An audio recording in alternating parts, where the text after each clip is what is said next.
గ్రూపులు ఎలా అనుకుంటారో ఆ రకంగా సామాన్య జనుల్లాగా అజ్ఞాని అయి శ్రీకృష్ణ భగవానుడు చెప్పింది కాదు. లోకదృష్టితో రెండు దేహాలు వేరుగా కనిపిస్తున్నాయి కాబట్టి దేహభేదం చేత అహంకారాన్ని ఆ దేహంలో ఆరోపించుకుని భగవంతుడు ఉపదేశం చేస్తున్నాడు. ఉపదేశించేవాడు ఉపదేశం పొందేవాడు ఆ రకమైన లోకదృష్టిగా చెబుతున్నాడు. కానీ అక్కడ ఉపదేశించుట లేదు, ఉపదేశించబడేవాడు లేదు. ఈశ్వరో గురురాత్మేతి మూర్తిభేద విభాగిని. ఈశ్వరుడు గురువు శిష్యుడు మూర్తిభేదం చేత విభాగమే కానీ వ్యోమవత్ వ్యాప్త దేహాయ దక్షిణామూర్తయే నమః. వ్యోమవత్ ఆకాశం వలె వ్యోమవత్ వ్యాప్త దేహాయ ఆకాశం వలె సర్వవ్యాపకుడు దక్షిణామూర్తియే నమః. దక్షిణామూర్తి, దక్షిణ అంటే బుద్ధి, బుద్ధే ఉపాధి కాగల మూర్తి ఆయన అని అర్థం. ఈ రకంగా తథా భూతభావను భూతాని భావయతి ఉత్పాదయతి వర్ధయతి ఇతి వా భూతభావనః. తథా మరియు భూతభావను, ఇక్కడ భూతభావనం అంటే భూతభావనం అంటే ఏంటి చెప్తున్నాడు. భూతాని భావయతి ఉత్పాదయతి, భూతములు అంటే భూతములు ఉత్పాదయతి, భూతములు పుట్టించేవాడు అని, భూతములు పుట్టించేవాడు లేక వర్ధయతి వృద్ధి చెందించేవాడు అని ఇక్కడ చేయువాడు అని అర్థం. భూతములని పుట్టించేవాడు నేనే, భూతముల్ని అణిచేవాడిని వృద్ధి చేసేవాడిని నేనే, అంతే కదా. లోపట నేనుండి తానే శరీరంలో నేనుగా ఉండి దేహేంద్రియాలు బాల్యము యవ్వనము ముసలితనము కౌమారము అని వృద్ధి చేయించేది ఈ తానే. దాని క్షీణదశను చూచేది ఈ తానే, శరీరాన్ని వదిలిపోవుట చూచేది ఈ తానే. సర్వము తానే అయ్యున్నది, తాను తప్ప రెండవది ఏమీ లేనిది అనేది ఈ శ్లోకం యొక్క అర్థం. యథాకాశస్థితో నిత్యం వాయుః సర్వత్రగో మహాన్ తథా సర్వాణి భూతాని మస్థానిచ్చుపధారయ. యథాకాశస్థితో నిత్యం వాయుః సర్వత్రగో మహాన్ తథా సర్వాణి భూతాని మస్థానిచ్చుపధారయ. యథోక్తేన శ్లోకద్వయేన ఉక్తం అథ అర్థం దృష్టాంతేన ఉపపాదయన్ ఆహా. ఈ రకంగా రెండు శ్లోకాలు ముందు చెప్పి, రెండు శ్లోకం మయా తత్వమిదం సర్వం జగదం అవ్యక్తమూర్తం మస్థాని సర్వభూతాని అని చెప్పి, ఇక్కడ నచమస్థాని భూతాని అని చెప్పి, ఇలా రెండు శ్లోకాలు ఏవైతే ఉన్నాయో ఈ రెండు శ్లోకాలు ఈ రకంగా చెప్పి దృష్టాంతపూర్వకంగా తెలపడానికి, రెండు శ్లోకాలు చెబితే మామూలుగా అర్థమవుతుంది, ఒక దృష్టాంతం తీసుకుని దృష్టాంతపూర్వకంగా ఉదాహరణపూర్వకంగా చెబితే అర్థమవుతుందని భగవంతుడు మళ్ళా చెబుతున్నాడు అని. ఏమని? యథా లోకే ఆకాశే స్థితో నిత్యం సదా వాయుః సర్వత్ర గచ్చతి ఇతి సర్వత్రగా మహాన్ పరిమాణతః తథా ఆకాశవత్ సర్వగతే మయి అసంశ్లేషేణ ఏవ స్థితాని ఇతి ఏవం ఉపధారయ జానీహి. యథా ఏ రకంగా అంటే లోకే లోకమందు ఆకాశే స్థిత సర్వత్ర వ్యాపించుకున్న ఆకాశం యందు స్థిత నిలిచిన, ఆకాశం యందు నిలిచిన నిత్య సదా వాయు, సర్వము వ్యాపించుకొని ఉన్న ఆకాశం యందు నిలిచిన వాయువు ఏదైతే ఉన్నదో ఆ వాయువు సర్వత్ర గచ్చతి. ఆ వాయువు సర్వత్ర అన్ని చోట్ల పోతూ ఉంటుంది, చలిస్తూ ఉంటుంది. సర్వత్ర గచ్చతి ఇది సర్వత్రగా మహాన్ పరిమాణత. ఆ ఆకాశమందు ఈ రకంగా ఆ వాయువు ఏ రకంగా చలిస్తూ ఉంటుందో తథా ఆ రకంగానే ఆకాశవత్ ఆకాశము వలె సర్వత్రగా మయి అసంశ్లేషేణ ఆకాశము వలె సర్వగతమై ఉన్న నాయందు, ఆకాశం ఏ రకంగా సర్వగతమై ఉన్నదో సర్వగతమైన ఆకాశం యందు వాయువు ఏ రకంగా చలిస్తూ ఉంటుందో ఆ రకంగా ఆకాశములే సర్వగతమైన నాయందు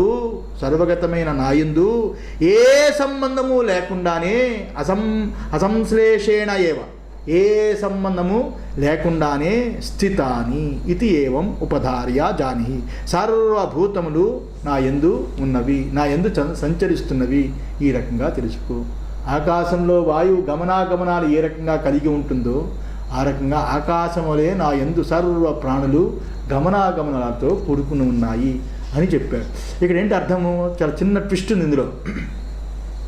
ఏంటంటే భగవంతుడు తన ఉపదేశము వివరించడానికి ఈ దృష్టాంతాన్ని పెట్టుకుని చెప్తున్నాడు. రెండిటి యొక్క ఉపదేశాన్ని చూపించాడు. సర్వత్ర సంచరించే వాయువు ఏ రకంగా ఆకాశంలో ఉందో, సర్వత్రా సంచరించే వాయువు ఏ రకంగా ఆకాశంలో ఉందో ఆ రకంగానే పరమాత్మ సర్వభూతములందు ఉన్నాడు అని అర్థం. సర్వత్రా సంచరించే వాయువు అందరి యొక్క ఊపిరిగా ప్రాణంగా ఏ రకంగా ఉపాధుల్లో ఉన్నాడు, సర్వత్రా ఉన్నాడు, అందరి ప్రాణుల్లో ఉన్నాడు కదా. అలాంటి వాయువు ఆకాశం యందు ఆ వాయువు సంచరిస్తూ ఉన్నది.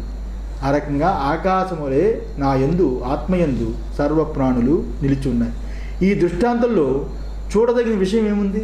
అంతే కదా. ఈ దృష్టాంతంలో ఏం చూడవలసింది అంటే వాయువు తన సంచారం వల్ల రెండు కలిగి ఉంటాయి. తన సంచారం వల్ల మరియు స్పర్శ వలన. సంచారం చేత స్పర్శ చేత అంతటా వ్యాపించి మహాభూతం వలె మనకు కనిపిస్తుంది. అంతే కదా. మహాభూతం అంటే పంచభూతాల్లో ఒక భూతం. ఆకాశము, వాయువు, అగ్ని, జలము, పృథివీ మహాభూతం వలె కనిపిస్తుంది. రెండు ఉన్నాయి దానికి. ఒకటి సంచారము, రెండు స్పర్శ వాయువుకు ఉంది. అయితే వాయువుకి అవకాశం ఇచ్చిన ఆధారము ఏమిటి? ఆధార వస్తువు ఏమిటి? ఆకాశం కదా. ఆకాశమే కదా వాయువుకి ఆధారము. ఆ ఆకాశము వాయువు కంటే వ్యాపకం. ఆకాశము వాయువు కంటే వ్యాపకం. వాయువుని కూడా వ్యాపించి ఉన్నది. వాయువు ఆకాశం యొక్క ఆధారం లేకుండా మనం చూడలేము, ఉండజాలదు. ఆకాశం యొక్క ఆధారం లేకుండా వాయువు ఉండదు. ఆకాశం అంటే అవకాశాన్ని ఇచ్చేది. 4 భూతాలకి అవకాశాన్ని ఇచ్చే ఆకాశము అది లేకుండా ఏ భూతములు ఉండవు. వాయువు కూడా సంచారం చేయలేదు, స్పర్శ చెయ్యలేదు, ఉండజాలదు. ఈ రకంగా పరమాత్మ ఇది ఎలాగో ఆ రకంగానే పరమాత్మ ఆధారం వల్ల సర్వభూతములు ఉన్నాయి. పరమాత్మ యొక్క ఆధారం చేత, తానుని ఆత్మ యొక్క ఆధారం చేత సర్వభూతములు నిలిచి ఉన్నాయి. మరొకటి ఏంటంటే ఇందులో వాయువు అంతటా వీచుచున్నప్పటికీ దాని యొక్క స్పర్శ వల్ల ఆకాశానికి ఎటువంటి లేపనము లేదు. వాయువు అంతటా స్పర్శిస్తున్నా, అంతటా ఆ సర్వత్రా గమనమున్నా, అన్నిటినీ స్పర్శిస్తున్నా ఆ స్పర్శ అనే లేపనము ఆకాశానికి ఏ అంటూ లేదు. అలాగే సర్వ ప్రాణుల యొక్క దాని యందు నిలిచి ఉన్న ఆ ప్రాణుల యొక్క స్పర్శ సంగము అంటూ ఈ ఆత్మకి లేనే లేదు అని 2 విషయాలు అన్నమాట. ఇక్కడ స్పర్శ సంచారము 2 ఉన్నాయి. సర్వప్రాణులు సంచరించడానికి ఆకాశవత్తు నా ఆత్మే కారణమైనది. సంచరిస్తున్నప్పటికీ వారితో నాకు సంఘం లేదు.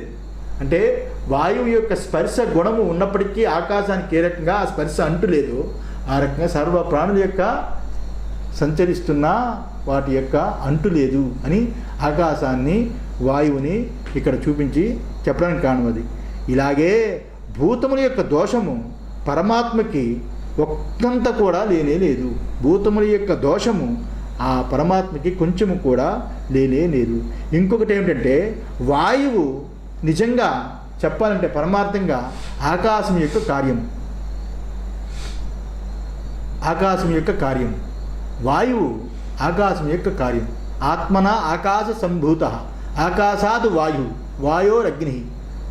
ఆకాశము ఆత్మ యొక్క కార్యం, ఆకాశము వాయువు ఆకాశం యొక్క కార్యము.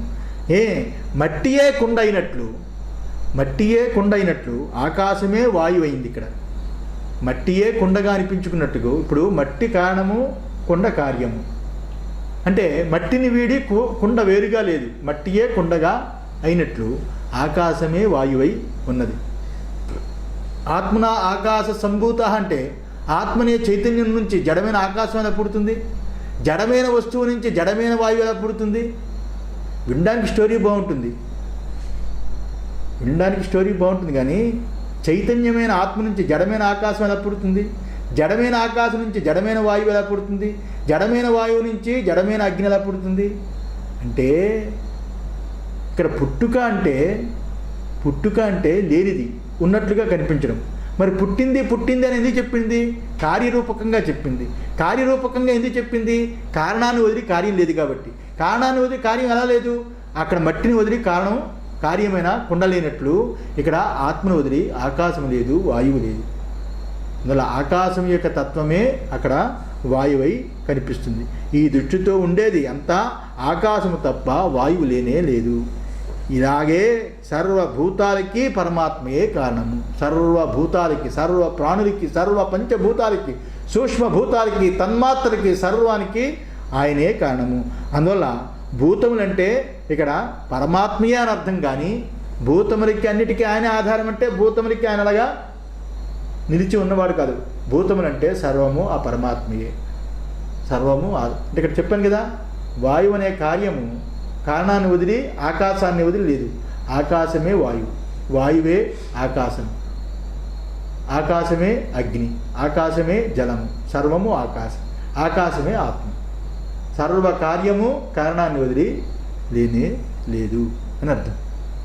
ఈ రకంగా పరమాత్మయే. సర్వభూతములంటే ఆ పరమాత్మయే. ఆ పరమాత్మ కంటా భిన్నంగా ఏ భూతములు లేవని చెప్పడానికి ఈ శ్లోకం వచ్చింది. అంతే. సహనావతు సహనో భునక్తు సహ వీర్యం కరవావహై తేజస్వినావధీతమస్తు మా విద్విషావహై. ఓం శాంతి శాంతి శాంతి.